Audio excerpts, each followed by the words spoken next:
Well, hello again. This is going to be a short video about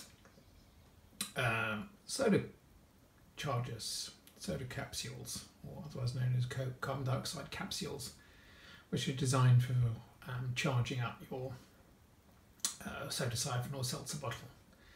Now, I've had a couple of people send me questions about whether it's safe or reasonable to actually use soda capsules that they found or have acquired from a car boot sale or a bric-a-brac shop or something like this. And there's a couple of questions within that, really. It's quite possible that when you acquire some rather old-looking capsules, like these ones, like that. That's a capsule that's probably from around about 1950s. It's likely that it's going to be poorly stored, a little bit rusty. This one isn't actually in too bad a condition, and it hasn't actually been used, or apparently hasn't been used. Whether it's safe to use that? Well, I think the first answer to that is, provided it's not too rusty. I mean, if it's been stored in water, then there may be a lot of rust on it, and even if you brush it up, it's probably not going to be a good idea to use it, because the rusting process may have eaten through the metal, the steel of the capsule, and it may actually be, if there's any gas pressure left, the wall thickness of the metal may be so thin it's about to potentially burst. So if I were you, if they're heavily rusted, I wouldn't give them house room. I wouldn't keep them in the house, because there is a small danger that they could burst, but they would have to be really, really rusty. Unfortunately, I haven't got a really, really rusty example to show you because I don't keep them. The second part of that question is whether there's actually enough gas left in these to use them for charging your siphon. And the answer to that is, well, if there is some gas in here and the capsule is in pretty good condition, like this one is. This one was, again, another one from the 1950s. And this one was lacquered, and it's been stored in probably in a dry location somewhere in a house or something like that. And it's potentially usable. It's cleanish, looks okay. How can you just tell whether there's any gas in this? So you can't tell by looking at it. The only way you can tell is really by comparing the weight of the capsule that you've got with one that you may have that's already been punctured. So what I've done is I've looked at a number of capsules that I have lying in the boxes that I get with job lots of soda siphons. Some of these have been used, some of them haven't. So what I've done is I've weighed them, and I've tabulated the results. So what we've got here, and I'll try and hold this quite still, is a table showing the results of my work on some of the soda capsules I've already got in stock. So at the top of the table you've got Liss, the brand that I tend to use, which is modern, with some weights for the empty capsules, and then the weights of a number of, well, usually four full capsules. So there's some slight variation in weight for the Liss ones, both empty and full, and we can assume that because they're all fresh, they're probably 100% of those are going to have a decent charge of gas in them. And then you go to capsules from the Sparkless branded capsules from the 1970s through to the 1950s, 40s, 30s, then some alternative brands, some old ISI ones and some Natura soda ones. So what we've got here in the background is you've got some of the relatively recent ones, and then you've got the ones in the red packaging, and they're from probably around about the 50s.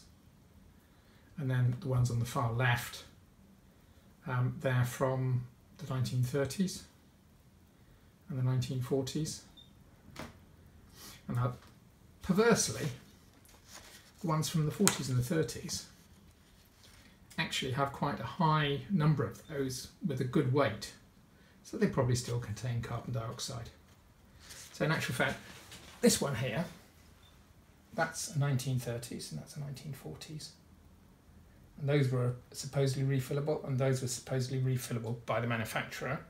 And they gave a deposit on the carbon dioxide capsules, whereas the others there's no deposit, or was no deposit. Those actually contain quite high levels of, around about 75% of those actually seem to contain carbon dioxide from the weight. The only other one from the 1970s that seemed to be any good at retaining its carbon dioxide was actually the old style ISI brand, which they're painted green like most of the ones from sparklers, but with a little copper perforated, well, copper seal where you perforate it by the pin. Those seem to have kept their gas very well.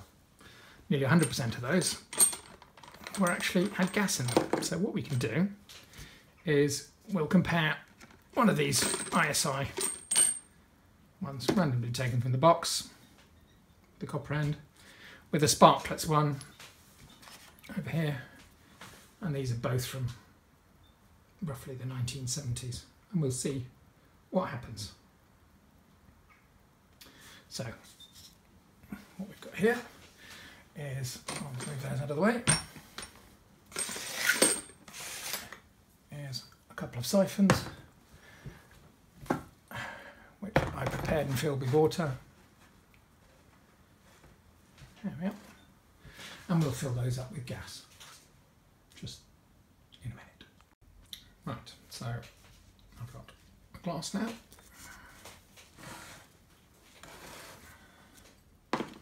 And a key, in fact a couple of keys, so we can do the test.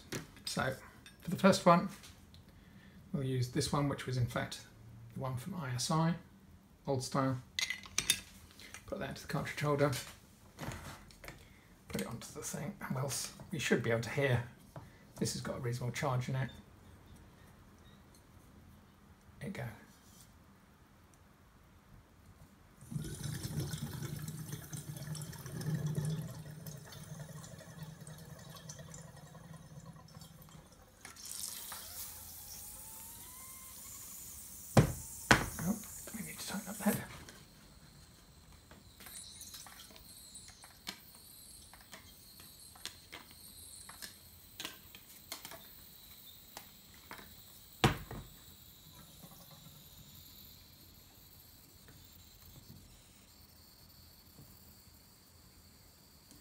Well, that one sounded as though it had quite a reasonable quantity of gas in it.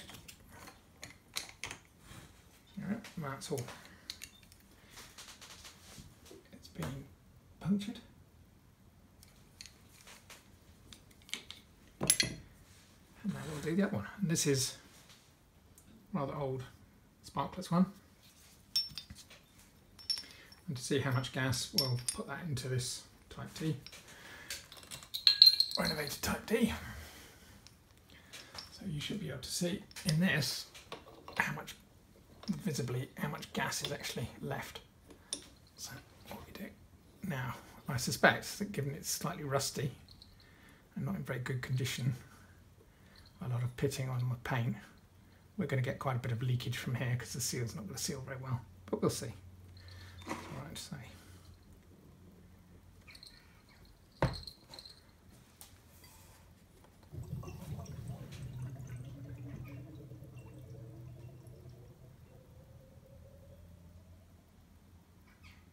Not too bad. Not brilliant. I'd say there's probably around about a third of the normal amount of carbon dioxide in that, possibly less. But it worked. But I wouldn't think it will give you a very good fizzy drink. But we'll see in a second. Right, so that's gone in.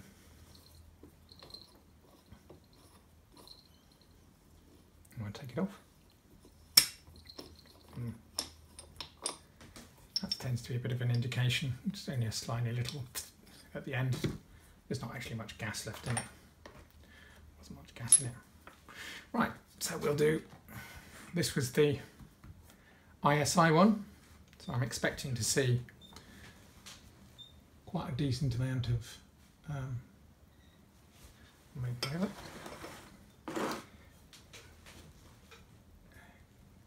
see, this is the ISI one here. I'm expecting to see a reasonable quantity of fizzy water, good fizz in this water coming in.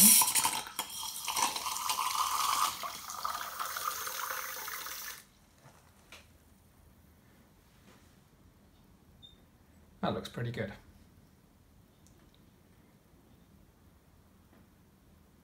Plenty of little fine bubbles, quite fizzy.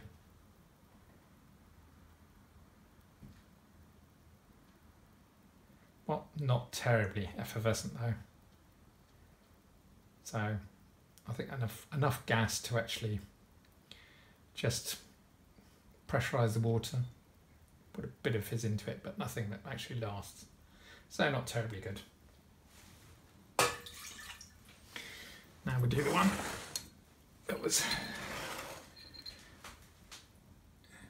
based on the rather old 1970s BOC sparklets canister. So we'll do that one now.